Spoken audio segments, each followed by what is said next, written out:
Kinsa may dili ganahan nga musugal ning kinabuhi. Tawa no?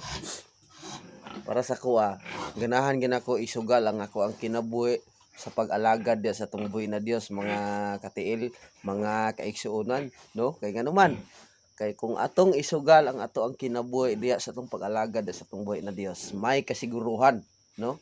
Kaysa isugal na to atong kinabuhi diha sa lisod nga kahimtang diri sa kalibutan, isugal na to atong kinabuhi kalisdanan o kalisod pud ang atong masinati. Busa ikaw karon nga nagtan-aw dili aksidente nga imong nakita ini kani nga video, ayaw sa ni i-scroll kay nakabalo ko nga nagi kay makatun-an ani, no? Kay kung isugal mo imong kinabuhi diya sa atong buhi na Dios, kay usahay isugal na to atong kinabuhi, ipaglaban na to atong kinabuhi diya sa atong mga bisyo, diha sa ato ang mga hinigugma, diha sa atong mga kanang mga kaaway, no? Untod na diha sa atong mga mahal sa kinabuhi, isugal na to.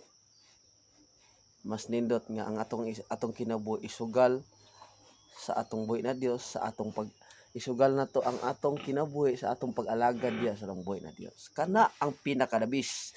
Sige, padayon gyapon ta sa pag-ampo nga mulahutay ta sa pag-alagad sa atong buhi na Dios. Kana ang pinakadabis nga maoy dapat natong buhaton sa tanang tao diri sa kalibutan, kay nganuman kay kita tanang tao aning kalibutan na dili ta perminti nga mabuhi ta aning kalibutan na moabot jud nga mamatay ta.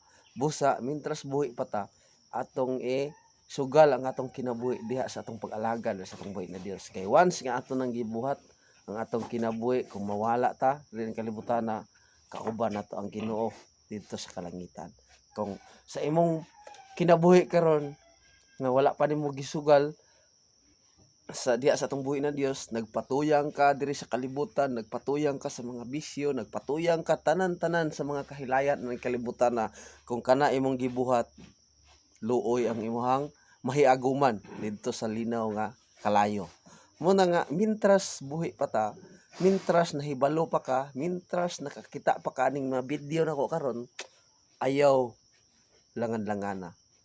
Duol og isugal ang atong kinabuhi diya sa atong pag-alagad diya sa atong buhi na Dios.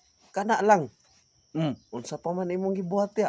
Gatanaw-tanaw pa man ang mata, gasiga-siga pa man mata, tutok pa man ang mata diha. Duol na diya sa atong buhi na Dios, ay na paglangan-langan, ayaw paabota nga moagi patag mga balatian, moagi patag mga kalisdanan, moagi patag mga kapait, moagi patag kalisod aning kalibutan na usa ka moduol diya sa atong buhi na Dios. Mintras imong ning nakita ni akong video karon, duol na diya sa atong buhi na Dios, ay napaglangan-langan. Kung unsa man kadako para sa imo, dako na kay imong sala atubangan sa Ginoo. Ingon ang pulong sa Dios, kung unsa kapula ang imong sala, papution sa Ginoo nga sama sa balhibo sa karniro. Kana pinakadabis na tiaw na mga higala, inaana mo sa adang atong buhi na Dios. Bisan pag unsa kapula ang imong sala, papution sa Ginoo nga sama sa balhibo sa karniro, na tiaw mo na. Wala ba'y palakpak dia? Woohoo! Palakpak! Hallelujah! God bless sa iyong tanan. I love you. Padayon nga punta sa pag-alagad. And God bless. Bye-bye. Amping ta sa adlaw na to karon, tungod kay bisan nasayod ang Ginoo nga nag-uban siya kanunay sa itong matag-usa nga kinabuhi. Busa kita pag mag-amping pa ta. Kana lang. Woohoo!